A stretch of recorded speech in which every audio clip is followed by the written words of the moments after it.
제가 한 10여 년 전부터 선생님들을 보면 선생님이 왜 이렇게 아프실까라는 생각을 많이 했어요.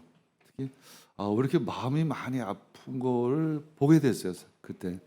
그래서 왜 그럴까? 왜 선생님들이 그렇게 많이 아프실까? 근데 이번 뉴스를 보면서 더욱 더 이해할 수 있게 됐죠.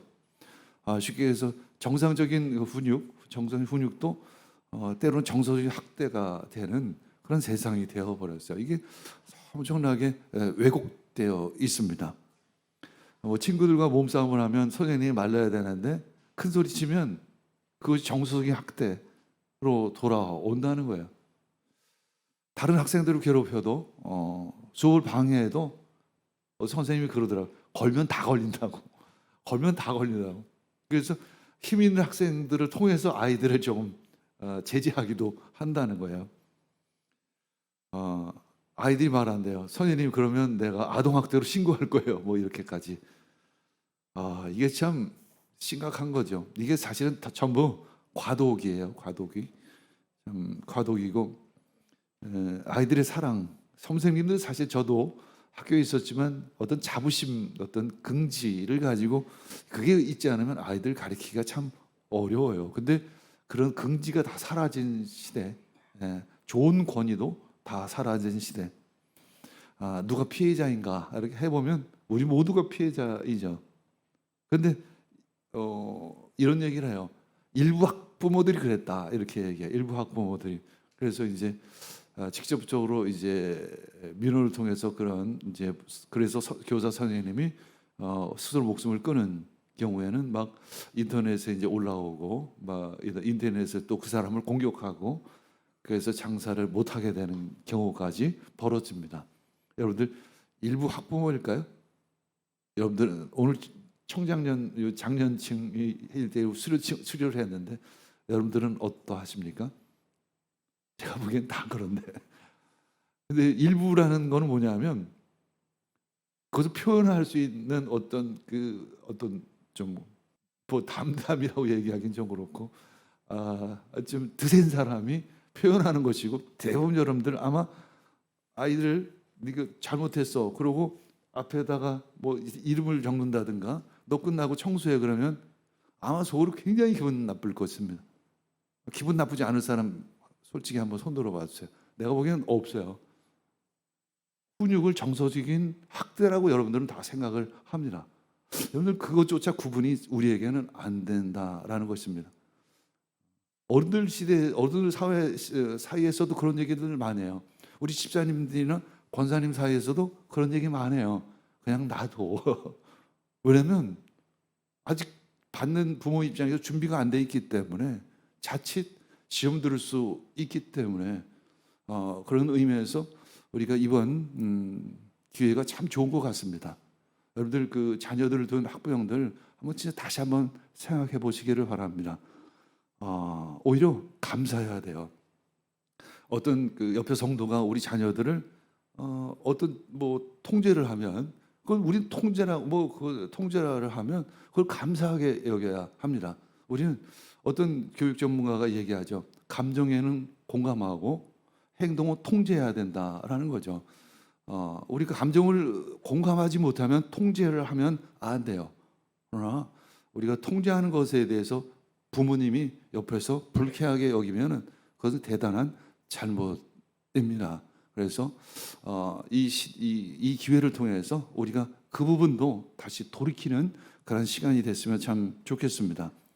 어떤 다른 성도가 우리 아이를 야단치면 우리 아이를 진짜 사랑하는구나. 진짜 여러분들 사랑하지 않으면 여러분들 다른 아이 야단칠 수 있을까요? 야단 못 칩니다. 그냥 놔두자. 다들 요즘엔 그런 거 그러죠. 다들 놔둬. 그냥 내버려둬. 뭐 내 새끼도 아닌데. 이게 공동체인가요? 이게 가족인가요? 친척들도 이제 타치 안 하죠. 삼촌이 조카를 타치 하나요? 야단치나요? 가르치나요?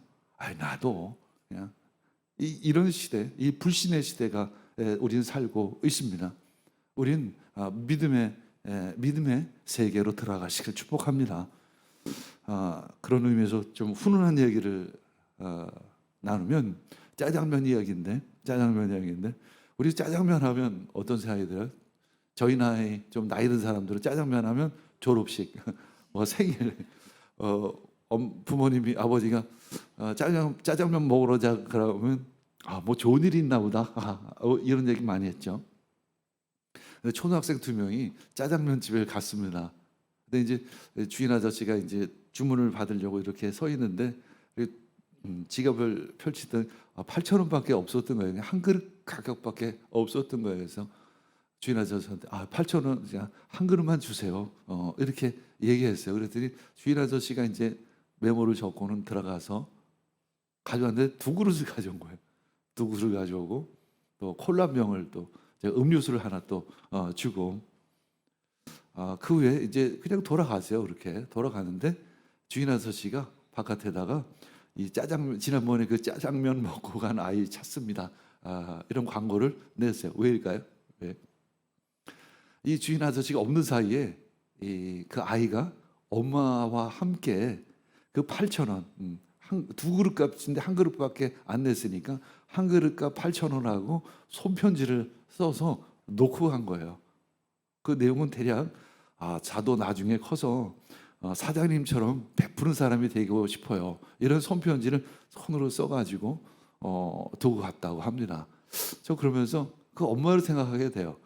참 엄마가 아이들을 참 잘 가르치는구나. 그러면서 그 주인 아저씨가 그래서 그 아이를 다시 한번 좀 보면 탕수육이라도 군만두라도 좀 주고 싶다고 그 짜장면 먹고 간 아이, 그 손편지 놓고 간 아이 좀 찾는다고 합니다. 우리가 이런 세상에 살면 얼마나 좋을까요? 그렇죠? 저는 그 교회가 공동체가 이런 공동체가 됐으면 참 좋겠다. 그렇죠? 서로 사랑하고 서로 아끼고 서로 섬기는 그러한 공동체가 됐으면 좋겠다. 그러기 위해서는 우리가 믿음의 세계로 가야 합니다. 믿음의 세계, 그곳은 우리가 어떻게 들어갈 수 있을까? 어떻게 그 믿음의 세계에 들어갈 수 있을까? 히브리서 11장 9절에 보면 갈 바를 알지 못하고 나아갔다 이렇게 표현하고 있습니다. 갈 바를 알지 못하고 나아갔다. 아브라함이 갈 바를 알지 못하고 가나안 땅을 간 건가요? 갈 곳을 알고는 갔어요. 그런데 여기서 의미는 도대체 무엇일까? 한마디로 그 안에서 그 가나안 땅에서 어떤 일이 펼쳐질까 모른다는 것입니다. 예측 불가능. 반면에 본토 친척 아비짐이 우리 보기에는 안정된 곳이라고 느껴져요.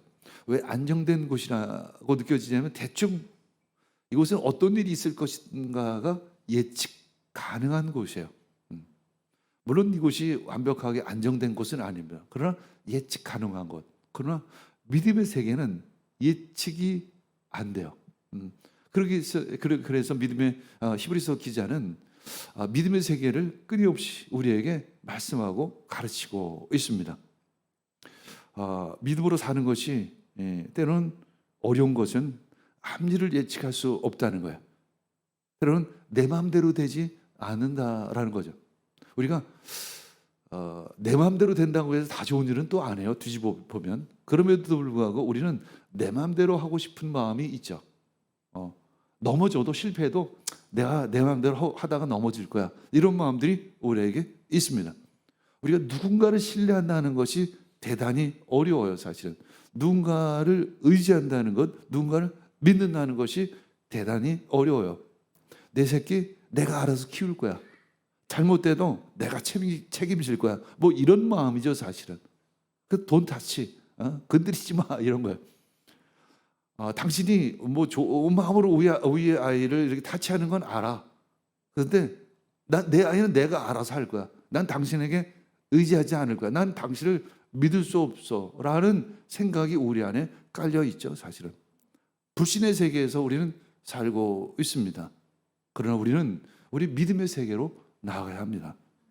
우리는 좀 맡길 수 있는 여유가 있어야 될 줄 믿습니다. 자, 우리 교회 역시 광야와 같죠. 도대체 예측할 수 없는 목회를 사실 했어요, 우리 교회가.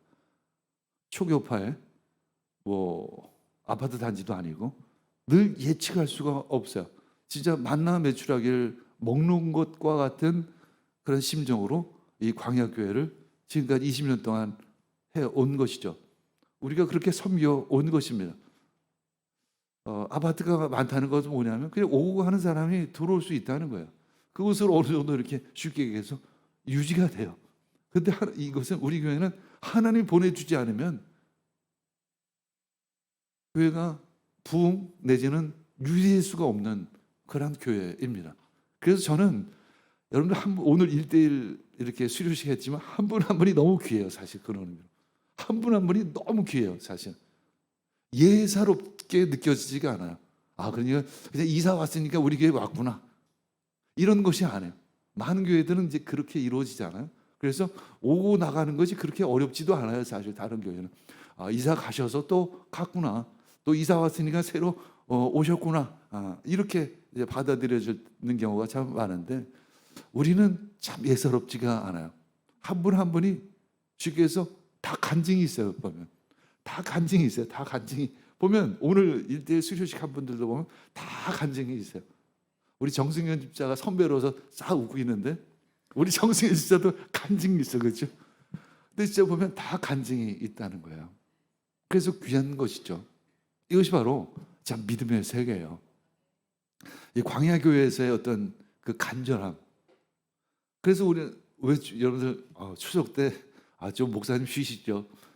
왜 이렇게 예배를 매일 드리세요? 그런 생각을 할 거예요. 근데 저는 뭐냐면 이 광야에서 교회를 목회를 하다 보니까 그 간절함이 없으면 아무것도 안 된다는 것을 알아요. 인간의 능력으로 안 된다는 걸 알아요. 그래서 늘 하나님께 의지할 수밖에 없고 하나님을 기댈 수밖에 없어요. 알다시피 요즘에는 관계전도도 잘 쉽지가 않잖아요. 하나님 보내주셔야 마치 만나와 매출하기를 주셔야만 이스라엘 백성들이 광야에서 먹고 살았던 것처럼 저는 진짜 그런 심정으로 이 예배를 드리는 것입니다. 아무도 안 올지라도 나만이라도 하나님께 예배 드리자. 그래야 우리 하나님이 우리 교회를 이쁘게 보지 않겠는가 그런 마음이죠. 그래서 광야이기에 영적인 유익함이 있어요. 영적인 유익함이 무엇이냐면 간절함이에요. 사실은 간절함. 그리고 한 사람 한 영혼이 참 귀하고요. 참 귀합니다. 때로는 어떨 때는 이것이 귀한 것이 인간적으로 받아들일 때도 있어요. 이거 너무 이렇게 하려고 하는, 그냥 부모가 아이를 너무 보호하려고 하는 부분, 자주 제가 내려놓으려고 하죠. 내려놓자. 귀에도 내려놓자. 하나님이 하실 거야. 하나님이 이끄실 거야. 하나님이 양육하실 거야. 영적인 유익함, 간절함이라는 거예요. 믿음은 무엇일까? 간절함입니다. 간절하게 주님을 찾으시기를 원합니다. 간절하게 주님을 구하시기를 원합니다. 11장 10절 읽겠습니다. 그는 하나님께서 설계하시고 세우실 튼튼한 기초를 가진 도시를 바랬습니다. 우리가 여기 히브리서는 전제해야 될 것이 있어요. 굉장히 결론적인 얘기예요. 사실은 아브라함을 얘기하면 아브라함의 신앙의 끝을 얘기하는 거예요. 과정을 얘기하진 않아요. 히브리서는. 그래서 결론은 뭐냐면 아브라함은 결국 튼튼한 도시 예루살렘이라고도 얘기할 수 있어요. 이스라엘 백성 입장에서는 예루살렘이라는 도성을 상상했던 거예요. 우리가 그런 생각하죠. 우리 하늘과 땅이 많은 교회가 참 아름다운 공동체가 됐으면 좋겠다. 이런 비전이 있을 수 있겠죠. 근데 더 나은 본향이 있죠. 그것은 바로 하나님의 나라인 것입니다. 결국 아브라함은 하나님의 나라, 더 나은 본향을 꿈꾸고 있었다라는 거죠. 그래서 아브라함의 마음에는 그 나그네의 삶을 살아갈 수 있었습니다. 나그네의 삶은 뭐죠? 불편한 거예요. 사실은 어려움인 것입니다. 근데 요즘의 현대인들은 불편한 거 진짜 싫어하죠. 너무 싫어요. 우리들 참 불편한 건 너무 싫어요. 이것은 꼭 선진국 사람, 잘 사는 나라 사람이라서 싫어하는 건 아니에요. 선진국 사람들 그렇게 불편한 거 그렇게 싫어하지 않아요. 일부러 좀 불편해 하기도 하고 일부러 불편한 삶을 이렇게 찾기도 해요. 근데 왜 우리는 그렇게 마치 이런 것과 같아요. 과거에 제가 어렸을 때 마당을 다 시멘트로 깔아버려요. 한때 처음에는 꽃도 갖고 그랬었어요. 옛날에는. 그러다 어느 날 조금 돈이 생기니까 뭘 했냐면 다 시멘트로 발라버려 마당을 깨끗하게. 그것도 불편하지 않으려고. 그리고 지금은 다시 뭐죠? 시멘트를 다 걷어내죠. 마치 그것과 비슷해요. 청계천에 고가도로가 있었죠. 편하려고 고가도로를 놨어요. 이제는 거꾸로 그것을 다 걷어내는 시대가 온 거잖아요. 그러니까 우리가 불편한 게 나쁜 게 아니에요. 그것도 버리시길 원하면 불편한 게 나쁜 것이 아니다. 11장 11절 읽겠습니다. 믿음으로 사라는 나이가 지나서 수태할 수 없는 몸이었는데도 임신한 능력을 얻었습니다. 그가 약속하신 분을 신실하신 분으로 생각했기 때문입니다. 이제 사라는 임신할 수 없는 나이가 90세가 돼서 더 이상 아기를 낳을 수 없는 상황이었음에도 불구하고 하나님께서는 그 임신한 능력을 주신 것입니다. 이것은 결론적인 얘기예요. 사실 이것도 끝에서 얘기하는 것입니다. 그 믿음의 세계에는 무엇이 있냐면 특별한 점이 있다는 거예요. 기적이 있다는 것입니다. 믿음의 세계에는 기적이 있습니다. 저는 믿음의 세계 안에서 너무 많은 기적을 경험해요. 그러면 과거에 내가 믿음의 세계에 없었을 때는 그런 기적은 경험하지 못합니다. 우연은 있었어요. 그러나 기적은 없었습니다. 성경에서 만일 기적을 제외한다면 성경은 표지 2장만 남을 것이다. 누군가가 이렇게 얘기합니다. 성경에서 기적을 제외하면 표지 2장만 남을 것이다. 사실 성경은 어떻게 얘기하면 거의 많은 부분이 기적으로 채워져 있습니다. 여러분들 기적을 두려워하지 않기를 원합니다. 기적을 부담스러워하지 않으시기를 원합니다. 회당장 야이로 이야기가 있죠. 회당장 야이로가 그에게 사랑하는 아주 귀한 딸이 있었습니다. 딸이 거의 죽을 병에 걸렸죠. 사경을 헤매고 있었습니다. 자, 아버지로서 회당장이었음에도 불구하고 예수님을 쫓아갑니다. 예수님이 많은 병자를 고치셨다는 소문을 들었겠죠. 그 소문을 듣고 딸을 사랑하는 마음으로 달려갑니다. 애끓는 심정으로 그 예수님께 달려가죠. 간곡히 요청합니다. 마가복음 5장 23절 읽겠습니다. 간곡히 청하였다. 내 어린 딸이 죽게 되었습니다. 오셔서 그 아이에게 손을 얹어 고쳐주시고 살려주십시오. 엎드려서 간곡히 요청합니다. 근데 사실은 나중에 보면 알겠지만 믿음으로 요청한 것은 아니에요. 딸에 대한 간절한 애끓는 사랑 때문에 인간적인 마음으로 사실은 요청한 것이죠. 그러나 예수님은 쾌히 승낙을 합니다. 근데 가는 길에 큰 무리들이 예수님을 따라와서 막 복잡해서 그냥 정신이 없었습니다. 그냥 밀치고 밀리는 일들이 있었어요. 그런데 그 중에 12의 혈루증 걸린 여인이 있었습니다. 그 여인은 여러 의사를 찾아다니며 많은 고생을 했어요. 병이 낫지를 않아요. 재산도 다 낭비를 해 버렸습니다. 이 여인은 아마도 차라리 내 아이들을 위해서, 가족을 위해서 참 죽었으면 참 좋겠다 라고 하는데 죽지도 않아요. 제 생명끈이 참 깁니다. 참 차라리 죽었으면 좋겠다. 근데 어느 날 예수님의 소문을 듣습니다. 그리고 거리로 뛰쳐나가죠. 손을 내밀어서 그 예수님의 옷을 만집니다. 그런데 신기한 일이, 기적적인 일이 일어났습니다. 그 출혈이 멈춰 버린 것입니다. 그 출혈의 근원이 말라버린 거예요. 기적이 일어나는 것입니다. 그때 예수님이 딱 느꼈어요. 뭔가 하나님의 능력이 나간 것을 느꼈어요. 그래서 누가 내 옷자락에 손을 대었느냐 이렇게 질문을 합니다. 그때 여인이 나서서 말합니다. 사실은 제가 이렇게 해서 내가 꼭 진짜 12의 혈루병을 걸렸는데 예수님의 손 옷깃이라도 만지면 내가 나을 것이라는 믿음으로 내가 만졌습니다. 그때 야이로는 회당장은 어떤 마음이었을까요? 아, 우리 딸아이는 지금 죽어가고 있는데, 아, 우리 선생님은, 그 예수님은 왜 이렇게 머뭇거리시지? 좀 빨리 가서 우리 아이 좀 낫게 해주시지. 마가복음 5장 34절 읽겠습니다. 그러자 예수께서 그 여자에게 말씀하셨다. 딸아, 너의 믿음이 너를 구원하였다. 안심하고 가거라. 그리고 이 병에서 벗어나서 건강하여라. 예수님은 그 여인의 믿음을 보시고 구원하셨죠. 믿음을 보시고 구원하셨습니다. 예수께서 이 말을 이제 하시고 나서 따님, 그 야이로 집안에서, 회당장 집안에서 이제 종이 와서 전가를 하나 보냅니다. 따님이 죽었습니다. 아, 더 이상 선생님을 괴롭힐 필요가 없겠습니다. 그냥 아버지 회당장 당신만 오셔서 장례식을 치러야 될 것 같습니다. 마가복음 5장 36절 읽겠습니다. 예수께서 이 말을 곁에서 들으시고서 회당장에게 말씀하셨다. 두려워하지 말고 믿기만 하라. 두려워하지 말고 믿기만 하여라. 회당장은 사실은 믿음이 없었습니다. 그때 하나님, 예수님은 회당장에게 믿음을 주시는 거죠. 믿음을 주십니다. 두려워하지 말고 믿기만 하여라.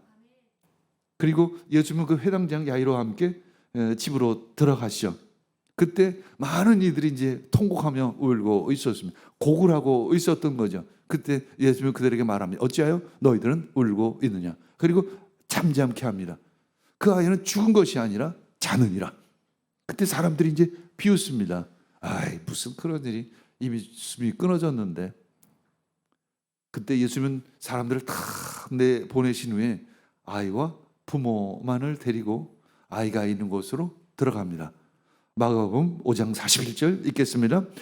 그리고 아이의 손을 잡으시고 달리다금, 이는 번역하면 소녀야 내가 너에게 말한다 일어나거라 하는 말이다. 그때 기적이 일어나는 것입니다. 기적이 일어나는 것이죠. 소녀는 곧 일어나서 걸어 다녔습니다. 그때 소녀의 나이는 12살이었다까지 기록을 하고 있습니다. 그리고 사람들은 크게 놀랐습니다. 믿음의 세계에는 기적이 있습니다. 예수님이 계시는 곳에는 기적이 당연히 있어야만 하는 것이죠. 왜 기적을 주실까? 왜 기적을 우리에게 주실까? 12의 혈루증 걸린 여인의 믿음을 통해서 예수님은 기적을 베풀어 주셨죠. 이것은 한마디로 믿음의 선물일 것입니다. 첫 번째는 믿음의 선물을 주실 때가 있어요. 우리들은 믿음을 보시고 하나님은 우리에게 선물을 주십니다. 믿음의 선물을 받으시기를 축복합니다. 두 번째, 회당장 야이로 같은 경우에는 믿음이 없었어요. 그냥 바라는 것을 구했을 뿐입니다. 우리 기도 역시 바라는 것을 구할 때가 있어요. 사실 때론 믿음이 없을지라도 간절한 마음으로 구할 때가 있습니다. 그때 믿음을 주시는 거죠. 기적을 주시는 것은 결국 야이로에게 믿음을 주시는 것과 같은 것입니다. 천국은, 세 번째, 천국을 보여주시는 거죠. 천국은 도대체 어떠한 곳일까? 바로 치유와 회복, 건강이 있는 곳이라는 것입니다. 부요함이 있는 곳이다 라는 것을 우리에게 말씀하고 있습니다. 이제 하나님께서는 100세에 아브라함에게 이삭을 주셨죠. 이삭을 주셨습니다. 근데 하나님은 아브라함을 시험하시죠. 그 아이를 다시 제물로 바치라는 거예요. 왜 하나님은 줬다 뺐을까요? 뺐을 거면 주지도 마시지. 여러분들 그렇게 생각하시죠? 아이입니까? 약속입니까? 하나님은 왜 아브라함에게 줬다 뺏으려고 하시죠? 왜 줬다, 이삭이라는 그 독자 외아들을 줬다 뺐죠? 하나님은 이삭을 준 것이 아니라 사실은 약속을 준 것입니다. 그것을 깨닫게 해주시는 거죠. 하나님은, 예수님은 우리에게 기적을 주기보다는 믿음을 주기를 원하시는 거예요. 하나님은 우리들에게 기적을 보여주시기보다는 기적을 통해서 그 하나님 나라를 보기를 원하시는 것입니다. 우리가 하나님의 나라를 보시기를 축복합니다. 하나님 아브라함을 시험하려고 부르셨습니다. 아브라함아. 아주 친근한 음성으로 부르십니다. 아브라함아. 아브라함이 대답을 합니다. 예, 제가 여기 있습니다. 그때 청천벽력과 같은 명령을 하십니다. 너의 아들을 제물로 바쳐라. 창세기 22장 2절 읽겠습니다. 하나님이 말씀하셨다. 내가 사랑하는 외아들 이삭을 데리고 그 모리아 땅으로 가거라. 내가 너에게 일러주는 산에서 그를 번제물로 바쳐라. 아브라함은 영원한 도성, 더 나은 본향을 사모해서 그 나그네의 삶을 살아가고 있었다고 말합니다. 이삭을 드리는 장소가 도대체 어딜까? 모리아 땅. 바로 예루살렘이 세워질 땅인 거죠. 예루살렘은 하나님 나라의 모형이에요. 사실은 하나님 나라의 모형. 약속을 보여주시는 거죠. 약속을 확인시켜 주시는 것입니다.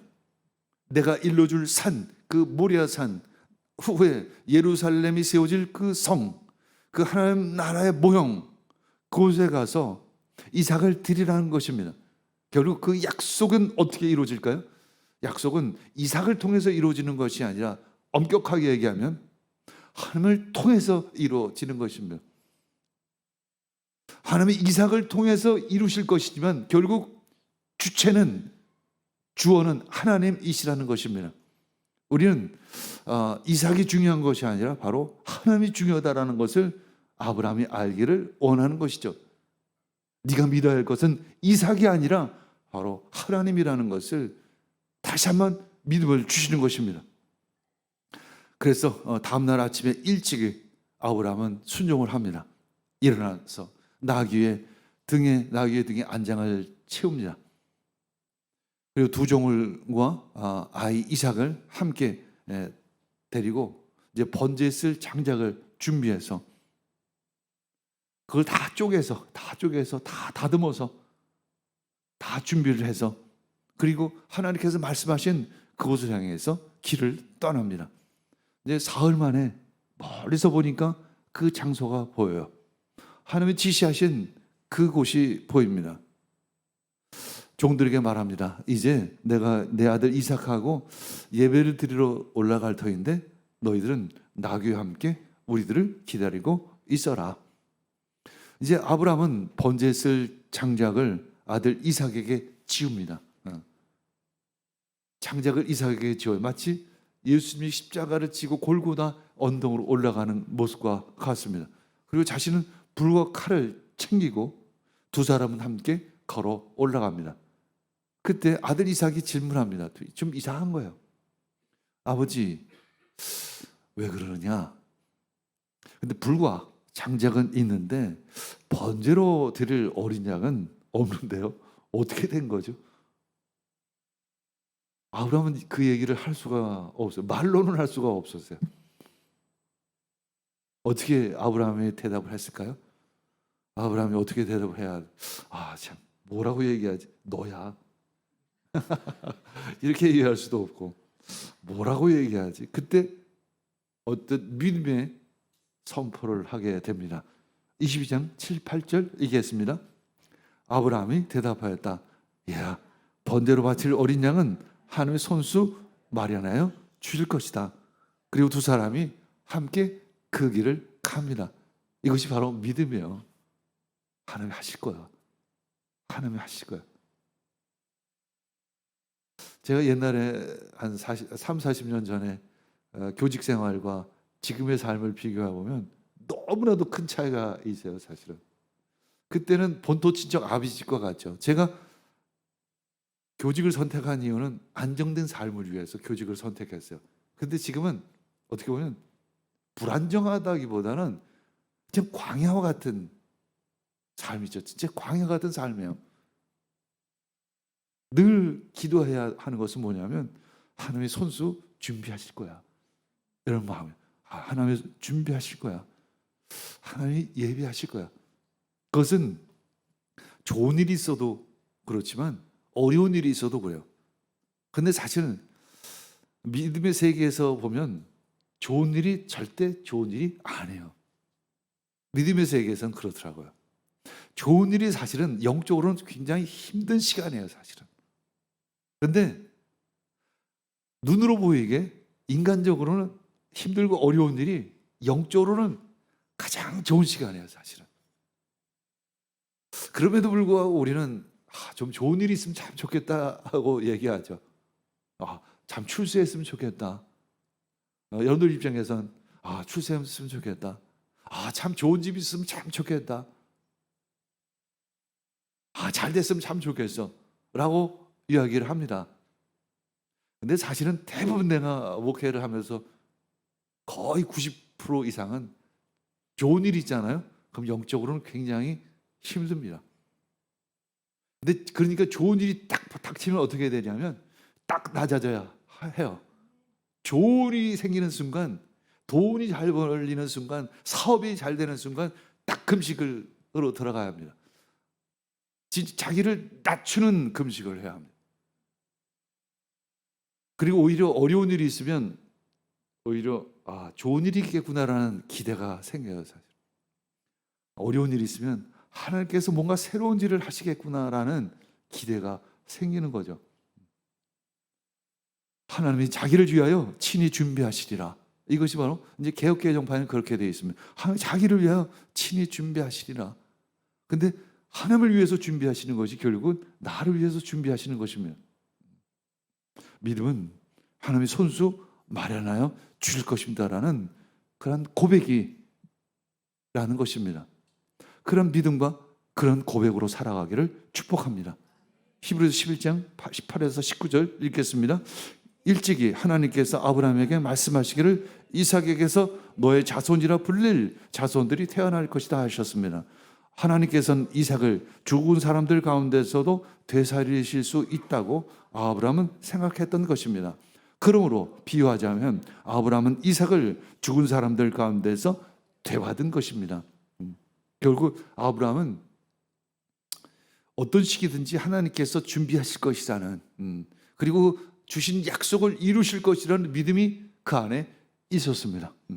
어떻게 하든 불확실해요.